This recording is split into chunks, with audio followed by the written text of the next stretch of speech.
Praise be Jesus and Mary.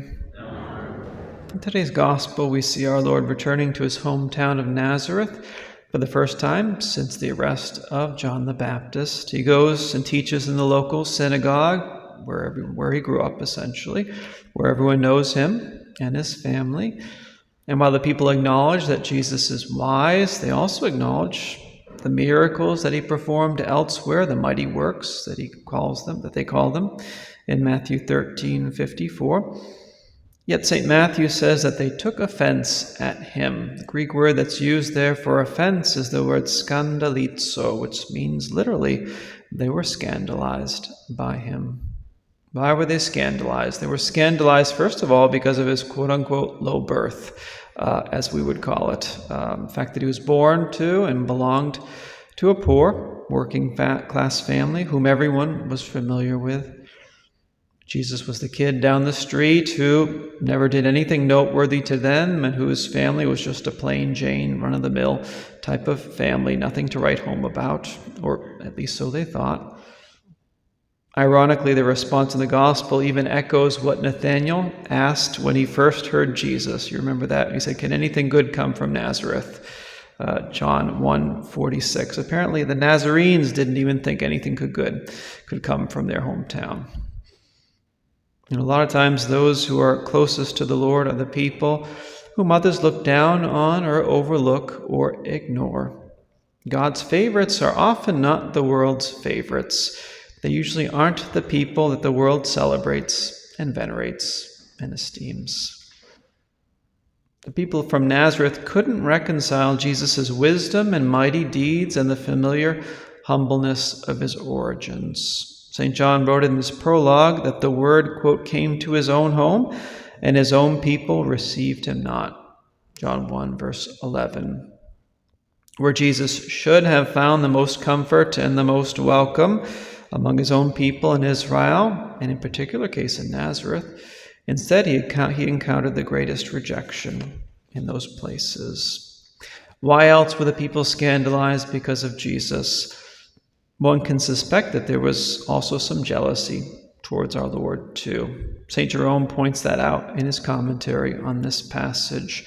Jesus was becoming wildly popular among the Jews, and I'm sure that made a number of the locals feel inferior and left out. These kinds of jealousies arise all the time in towns and even in families. So familiarity, when lacking charity, certainly does breed contempt, as Shakespeare said, and we see that even in this episode. But thirdly, probably most importantly, Jesus' townspeople were scandalized by him because of their hardness of heart. They saw only what was human in our Lord. They weren't able to see what was divine. They weren't able to see God in him, much less recognize that he is the Son of God. As Erasmo Levi Americakis notes in his commentary on this passage, he says, quote, "In Jesus, God has generously made himself all too familiar. He has come too close to the Nazarenes for their comfort." We have trouble recognizing God in the concreteness of our lives, sometimes because we're not looking for him, and sometimes because our hearts simply aren't open to seeing him. This is why it says at the end of today's gospel that Jesus, quote, did not work many mighty deeds there because of their lack of faith. Matthew 13, verse 58. It's not that he couldn't work miracles, it's that he chose not to. Why? Well, because the Nazarenes would have been even more culpable for rejecting him if they would have seen the miracles that he performed and still not believed. Certainly how St. Jerome at least understood it in his commentary.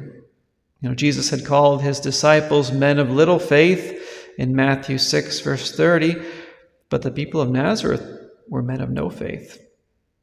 It was actually an act of mercy for Jesus to not perform wonders and miracles for them so that they wouldn't be more guilty for rejecting him. For those of you who have suffered rejection in your lives, here's a question. Who was the first person in history ever rejected? Who was the first person ever rejected in history? Think about that. The answer is, it's God himself. He was rejected by the fallen angels. He was rejected by Adam and Eve in the Garden of Eden. He's rejected here by his own townspeople, and yet the Lord doesn't give up. He doesn't give up on us, actually.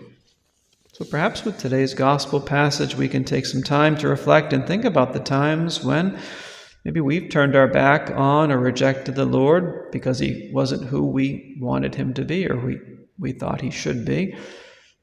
And we can also take an opportunity to humble our hearts and ask him for the grace to be able to welcome him more into our lives and to see him more, because he's there a lot of times and we just overlook him like the people in Nazareth did. Let's ask Our Lady especially for that grace, for the grace of an humble and open and repentant heart towards her Son, so that his wisdom and his mighty deeds might become visible and present in our life. Praise be Jesus and Mary, now and forever.